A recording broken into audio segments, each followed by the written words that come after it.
আচ্ছা, ৩০ টাকায় এখন কি পাওয়া যায় বলেন তো? এই তো এই ব্রুজ, মাথার ক্লিপ থেকে শুরু করে এইখানে যা আছে সব কিছুর দাম ছিল মাত্র ৩০ টাকা। শুধু তাই না, ঘরের এই যে স্টিলের জিনিসপত্রগুলো আছে এগুলোর দাম ছিল পার পিস মাত্র ৬০ টাকা করে। তো এই পানির দামে জিনিসপত্র আপনারা কোথায় পাবেন তা নিয়েই থাকছে আজকের এই ভ্লগ। আজকে আমি বৈশাখী মেলায় যাব, তো ঈদের একটা ড্রেস নামিয়ে নিলাম। এবার ঈদে আমি নিজে কোনো ড্রেস কিনি নাই, সবই হচ্ছে গিফট।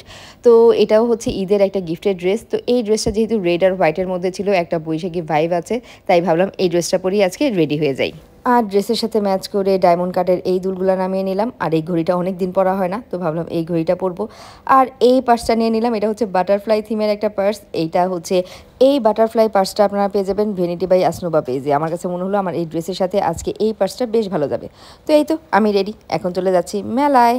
লাস্ট ব্লগে আমি জিজ্ঞেস করেছিলাম যে উত্তরাতে কোথায় মেলা হয়, আমাকে আপনারা জানাবেন। আপনারা অনেকেই কমেন্ট করেছেন যে উত্তরা ৬ নাম্বার সেক্টরে মেলা হচ্ছে। তো আমি হচ্ছে ৬ নাম্বার সেক্টরে চলে আসলাম। এটা হচ্ছে উত্তরা কমিউনিটি সেন্টারের একদম সাথেই। ছোটবেলায় কখনই আমার বৈশাখী মেলা মিস হতো না, প্রতি বৈশাখী হচ্ছে আম্মু আব্বু নিয়ে যেত রমনার বটমূলে, সেখানে যে বৈশাখী মেলা হতো সে মেলাতে। আর মেলায় গেলেই হচ্ছে আমি পুতুল কিনতাম, স্টিলের আলমারি কিনতাম, ছোট ছোট যে সোফা সেটগুলো আছে পুতুলের সেইগুলো কিনতাম।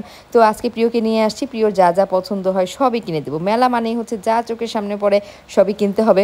তো প্রিয় এসেই হচ্ছে পিস্তল ধরেছে, প্রিয় ছেলে মানুষ, ও তো আর পুতুল ধরবে না। তো আমি বললাম ঠিক আছে, পিস্তলটা আস্তে ধীরে কিনে দেবো, আমরা কয়েকটা দোকান ঘুরি তারপরে কিনবো। ভালো মানের জিনিসপত্র কেনার জন্য হচ্ছে ব্র্যান্ডেড দোকানে যেতে হয়, আর খুবই রিজনেবল প্রাইসে অনেক ধরনের জিনিসপত্র কেনার জন্য চলে আসতে হয় মেলাতে। মেলা মানেই হচ্ছে সস্তায় আপনি অনেক কিছু পেয়ে যাবেন। তবে এত দামের ভিড়ে এইবারের মেলায় এত সস্তা জিনিসপত্র পাবো আমি চিন্তাও করি নাই। প্রথমেই যে স্টলটার মধ্যে আসলাম, এটার মধ্যে লেখা ছিল হচ্ছে কারাকারি অফার, এখানে যাই আছে সবই নাকি মাত্র ৬০ টাকা পিস। মানে এখানে স্টিলের অনেক জিনিসপত্র ছিল, সবই মাত্র ৬০ টাকা পিসে ছিল। তো স্টিলের জিনিসপত্র আমার খুব একটা ইউজ করা হয় না, কিন্তু এত কম দামে অফার দেখে এটা তো মিস করা যাবে না। আমি দেখছিলাম যে কি আমার প্রয়োজনীয়, এখান থেকে অনেক কিছুই নিতে হবে। দেখলাম ঘরের দরকারি অনেক জিনিসপত্র রয়েছে এখানে। তো আমি হচ্ছে এখান থেকে হচ্ছে হাঁড়ি রাখার স্ট্যান্ড দেখছিলাম, টেবিলের উপর গরম হাঁড়ি রাখার জন্য এই স্ট্যান্ডগুলো আমার দরকার ছিল। এগুলো হচ্ছে পার পিস ৬০ টাকা করেছিল, তো আমি 2টা স্ট্যান্ড নিয়ে নিলাম। টিফিন বক্স থেকে শুরু করে পেয়ালা, বাটি, খুন্তি কি নেই সব কিছুর প্রাইসই ছিল মাত্র ৬০ টাকা করে। আর হ্যাঁ, এই মেলাটা কিন্তু চলবে 1 মাস ব্যাপী, মে মাসের 12 তারিখ পর্যন্ত এই মেলাটা চলবে। তো উত্তরার আশেপাশে যারা আছেন তারা সস্তায় কেনাকাটা করতে চাইলে এই মেলাটা মিস করবেন না। তো আমি তো হাঁড়ি পাতিল মাজুনি থেকে শুরু করে যা দেখছি তাই আমার পছন্দ হচ্ছে, সবই নিয়ে নিচ্ছি। এই ঢাকনা সহ স্টিলের বক্সগুলোর দামও ছিল মাত্র ৬০ টাকা করে, যদিও খুব পাতলা ছিল, তাও ভাবলাম 2টা বক্স নিয়ে নিই, দেখি কাজে লাগে কিনা।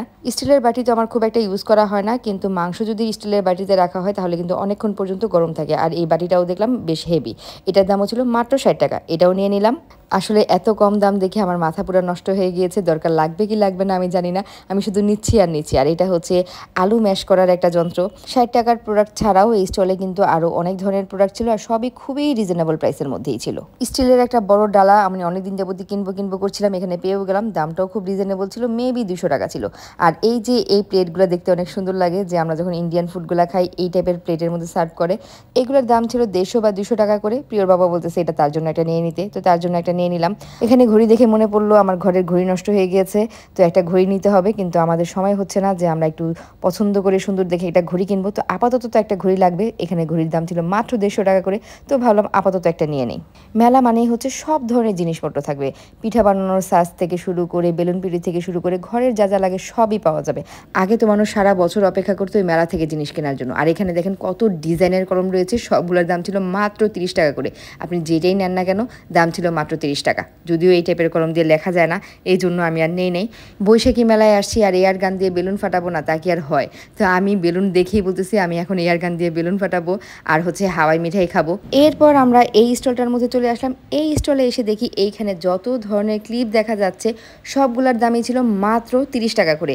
মানে আমি যাই ধরি না কেন, মাথার ক্লিপ, ব্রুজ থেকে শুরু করে সব কিছুরই দাম ছিল মাত্র 30 টাকা করে। এই দুর্বিষহ দামের দিনে এত কম দামে জিনিসপত্র পাওয়া যাচ্ছে দেখে আমি সত্যিই অনেক অবাক হয়েছি। 30 টাকার জিনিসপত্র ছাড়াও এখানে আরও অনেক ধরনের জিনিসপত্র ছিল যেগুলো ছিল খুবই রিজনেবল প্রাইসে। এত সুন্দর সুন্দর ব্রুজ, এগুলোর দাম ছিল মাত্র 30 টাকা করে। তো আপনারা যারা উত্তরার আশেপাশে আছেন এই মেলাটা অবশ্যই মিস করবেন না, মেলাটা ঘুরে আসবেন। শুধু যে হেয়ার ব্র্যান্ড, হেয়ার ক্লিপ 30 টাকা করে তা কিন্তু না, এই নেল পালিশের দামও ছিল 30 টাকা। তো আমি নেল পালিশ নিয়ে নিলাম, আর প্রিয়র জন্য এই ছোট সাইজের ক্যারামটা নিয়ে নিলাম। এটার এক পার্টে হচ্ছে ক্যারাম, পিছনের পার্টে হচ্ছে লুডু। তো ওর বন্ধুরা আসলে বাসায় খেলতে পারবে, যদিও এটার বড় সাইজটা অলরেডি বাসায় আছে, প্রিয় গুটি টুটি সব হারিয়ে ফেলেছে। তো ভাবলাম এবার ছোট ছোট সাইজেরটা কিনে দিই। এটার দাম পড়েছিল হচ্ছে 150 টাকা। আর দেখেন নেল পালিশ কিনে আমি এখানেই দেওয়া শুরু করে দিয়েছি। 30 টাকা নেল পালিশ কেমন হবে আমি তাই ভাবছিলাম। পরে দেখলাম না ভালোই, খারাপ না, মোটামুটি দেওয়া যায়। তো নেল পালিশ কিনে আমি এখান থেকেই সব আঙ্গুলে নেল পালিশ দিয়ে নিলাম। আর প্রিয়র পিস্তল তো তখন কেনা হয় নাই, তো এখান থেকে পিস্তল দেখছিলাম। এখানে যতগুলো পিস্তল ছিল এটার মধ্যে সবচেয়ে ভালো ছিল ওই যে AK-47 না কি যেন বলে, এটার দাম ছিল হচ্ছে 350 টাকা। তো এটা প্রিয়র জন্য নিয়ে নিলাম। এরপরে প্রিয় পিস্তলের আরেকটা সেট ধরেছে, এটা হচ্ছে হ্যান্ডকাফ সহ কি যেন পুলিশের একটা সেট, ওয়াকি টোয়াকি সহ ফুল একটা সেট, এটার দাম ছিল মেবি 150 টাকা। তো সেটাও নেওয়া হলো। আর বড় যে পিস্তলটা নিয়েছি এটা কিভাবে সেট করতে হয় এটা দোকানের যে ভাই আছেন উনি প্রিয়কে দেখিয়ে দিচ্ছিলেন। এটা বেশ বড় সাইজের পিস্তল। প্রিয় কিনে খুব খুশি হয়েছে। মেলায় আসলে আসলে বাচ্চারা জিনিসপত্র কিনে খুশি হবে, এটাই স্বাভাবিক। তো আমি চাচ্ছিলাম যে প্রিয়র মন মতো কিছু কিনুক। এরপরে এখানে দেখলাম জাপানি এই পাখাগুলো আছে। মেলায় গেলে আগে সবসময় আমি এই পাখাগুলো কিনতাম। আগে তো যে কাঠের ডাটা সহ এই পাখাগুলো ছিল, এবার প্লাস্টিকের ডাটা সহ পেয়ে গেলাম। এটার দাম ছিল হচ্ছে 100 টাকা।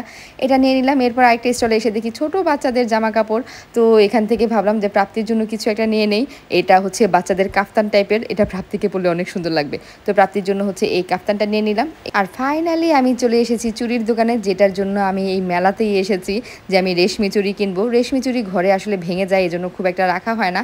তো অনেক দিন রেশমি চুড়ি পরাও হয় না। তো বৈশাখীর দিনে আমার মনে হয়েছে এবার আমি হাত ভর্তি লাল চুড়ি পরবো। এই রেশমি চুড়ি তো আবার সব জায়গায় অ্যাভেলেবেল পাওয়াও যায় না, তো মেলাতে তো পাবো এটা আমি শিওর জানতাম। তো এখানে এসে পেয়েও গেলাম। তো আমি 4 মুঠ লাল রেশমি চুড়ি কিনে নিলাম। আমি কিনে আর প্যাকেট করে নেই, হাতেই পরে নিয়েছি। এই মেলাতে দেখলাম অনেক দোকানপাট রয়েছে, বাচ্চাদের খেলনা থেকে শুরু করে প্রয়োজনীয় জিনিসপত্র থেকে শুরু করে সব কিছুই এই মেলাতে আপনারা পেয়ে যাবেন। মেলা যেহেতু 1 মাস ব্যাপী হবে, তাই উত্তরাবাসী যারা আছেন তারা ঘুরে আসতে পারেন। তো এই হচ্ছে আমার কেনাকাটা। হাত ভর্তি জিনিসপত্র কিনেছি। মেলায় এসে আমার ভীষণ রকমের ভালো লেগেছে। একদম ছোটোবেলার মেলার যে ভাইবটা এটা পুরোপুরি পেয়েছি। তো মেলা থেকে দরকারি অদরকারি কী কেনাকাটা করলাম সেটা বাসায় গিয়ে আপনাদের সাথে নেক্সট ব্লগে শেয়ার করবো। আজকের ব্লগ এখানেই শেষ করে দিচ্ছি। সবাই ভালো থাকবেন, সুস্থ থাকবেন। আল্লাহ হাফেজ।